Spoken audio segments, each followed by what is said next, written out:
அஸ்ஸலாமு அலைக்கும் friends. Chicken fried rice பண்ணலாமா? அரிசியை வேக வைக்கிறதுக்காக ஒரு பாத்திரத்துல தண்ணி சேர்த்துட்டு கொஞ்சமா உப்பு எண்ணெய் சேர்த்து நல்லா மிக்ஸ் பண்ணி விட்டுக்கோங்க. தண்ணி இது மாதிரி நல்லா கொதிச்சு வந்ததுக்கு அப்புறமா பாஸ்மதி ரைஸை உள்ள சேர்த்துட்டு நல்லா வேக விட்டுக்கோங்க. 80% குக் ஆனா மட்டும் போதும். தண்ணியை வடிச்சிட்டு ஒரு பிளேட்ல கொட்டி நல்லா ஆற விட்டுருங்க. இப்போ ஃப்ரைட் ரைஸ் செய்யறதுக்கு சிக்கனையுமே நான் பொரிச்சு வச்சுட்டேன். அதை குட்டி குட்டியா கட் பண்ணி வச்சுக்கோங்க. அதே பாத்திரத்திலேயே கொஞ்சமா எண்ணெய் சேர்த்துக்கோங்க. சூடானதும் வெங்காயம், முட்டைக்கோசு, குட்டி குட்டியா கட் பண்ண கேரட், பீன்ஸ்னு எல்லாத்தையுமே சேர்த்துட்டு நல்லா மிக்ஸ் பண்ணி விட்டுக்கோங்க.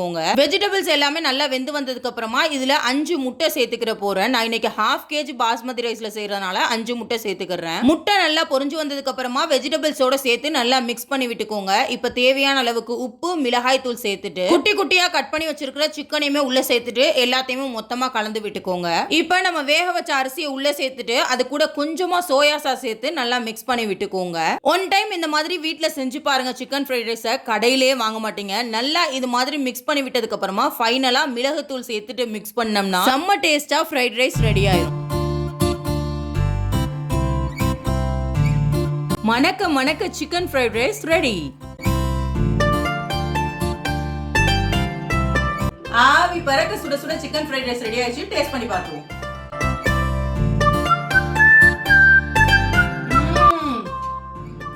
சூப்பரா இருக்குது. கண்டிப்பா ட்ரை பண்ணி பாருங்க.